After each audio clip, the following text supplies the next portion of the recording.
Some places do not welcome the living. Some prayers are not answered. Some children are not meant to be followed. This is the testimony of Caleb Asher. He is 20 years old.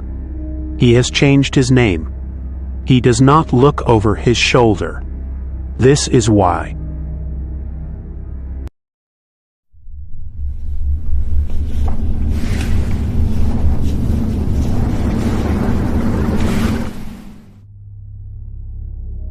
Ravenswood, West Virginia. A town that ate its own heart. Fall 2012. I was 7. My mother and I lived in a tired rental on Mercy Lane. Behind us, the woods. Ahead, Grammy's house.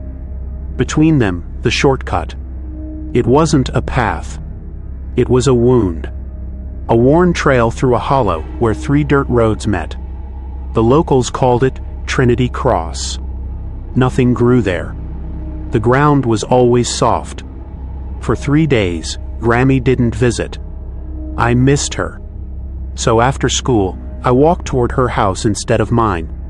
To get there, you climbed a steep, gritty hill.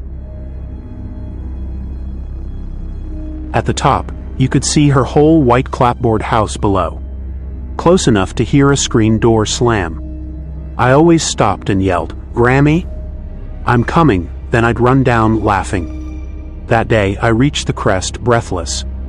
I opened my mouth to call, and I saw her. Not Grammy. A woman in a burial white dress, frayed at the hem, stained with earth.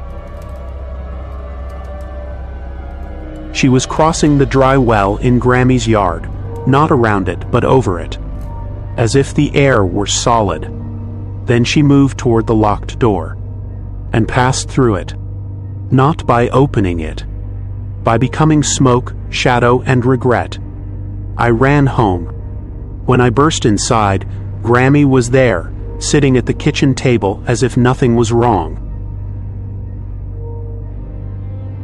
I told them what I'd seen. My mother smiled. "Just someone from the holler, sweetheart," but Grammy's eyes held mine a second too long. "Don't you worry," she said. "It's nothing that can hurt you." That night it learned my name. I slept in my mother's bed. Sometime before dawn, I woke choking. In my dream, the woman was on top of me. Her face, a shattered plate of skin and shadow. Her hands, cold and skeletal, pressing into my throat. I screamed myself awake. My mother held me, whispering prayers. They felt thin, like paper against a flood. The next day at school, I felt a breath against my ear. Not air. Decay. I turned. In the empty seat beside me sat a shape of gathered darkness. Featureless, except for 2 holes where eyes should have been. Staring. Hungry. It vanished when the teacher called my name. That night, I lay facing my mother's back. The room was still. Then, I turned over. She was there, lying beside me in the bed. A yellowed, mud-caked dress. A face broken as if by stones. And a smile, a pulled-tight, grieving rictus. Her hand rose, bone draped in parchment skin, and reached for my cheek. I screamed. My mother woke bleeding where my elbow struck her mouth. The lights flickered. The room grew cold. "Whatever you are," my mother shouted into the dark, "you leave my boy alone. You hear me? Get out." As she yelled, I stared into her eyes. And between her brows, just for a flicker, I saw a third eyelid blink. Vertical. Black. She didn't know it happened. But I did. The next morning, they took me to see a man named Brother Joseph. He lived in a trailer at the edge of the coal fields. He didn't look like a preacher. He looked like a ghost who hadn't left yet. He studied me. Then he poured well water over my head, chanting words that weren't English.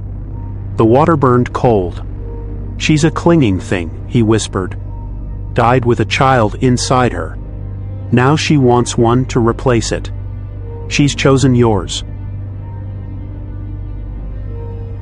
He gave me a leather pouch to wear. Don't take this off. Tomorrow night we end this, but it had to be done at the Trinity Cross, where 3 roads met, where the shortcut passed through. We met him there as the sun bled out behind the hills. Brother Joseph drew a circle in the dirt with an iron nail. Inside it, he placed a clay jug filled with water from 7 different streams, all that ran near Ravenswood. When I start, he told me, you look only forward. You hear your name, you ignore it. You feel a touch, pretend it's the wind. You do not look back. Not until you're home with the door locked. I nodded, my heart a trapped bird. He began to chant. Low, guttural. The air tightened. Shadows began to pool outside the circle, thickening, taking shape.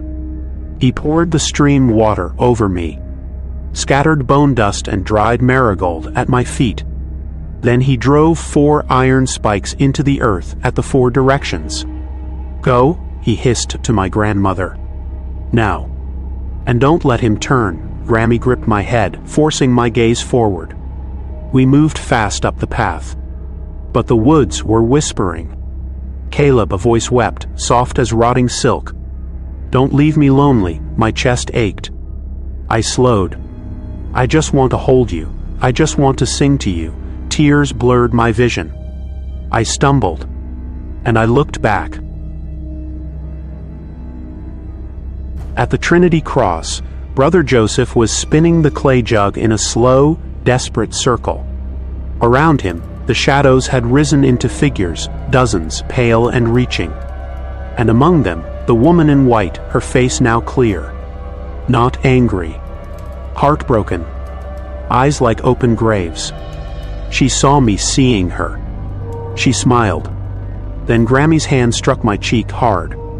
Boy, what did you do? She breathed, terror in her voice. We ran. Brother Joseph arrived an hour later, exhausted, knuckles bleeding. You looked, he said. Not an accusation. A funeral notice.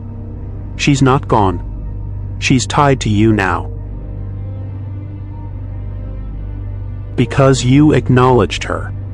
You gave her a thread. For 7 days, I was a prisoner. I heard weeping in the vents. Felt small cold hands tugging at my socks in bed. My reflection sometimes smiled with broken teeth.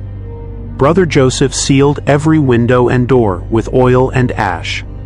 She can't take you, he told me. But she can make you want to go. I am 20 now. I left Ravenswood. I changed my name. I do not walk where 3 roads meet. I do not answer when I hear my name called from empty rooms. But sometimes, between sleep and waking, I feel the dip in the mattress beside me. I smell wet earth and old lace. And I hear a lullaby, sung in a voice that is not a voice. Hush now, child, don't you cry. I'll be with you when you die. She is waiting. Not for my death. For my loneliness to outweigh my fear. Because some hungers are patient. Some loves are eternal. And some roads once walked never let you leave. This is not a ghost story. It is a covenant. The most dangerous spirits are not those that hate the living. They are those that love us. Too much. Too long. Too late. So listen closely. If you ever take a shortcut through a lonely place, if you feel the ground soften beneath your feet, if you hear your name called from where no one stands, keep walking. Do not turn. Do not answer. Some paths listen. Some hollows remember. And some loves do not end at the grave. If you have a story that haunts you, send it to contact.thedreadcodex@gmail.com. Your truth becomes our tale. Your likes and comments keep these stories alive. Until next time, may your circle hold. May your name be your own. Good night.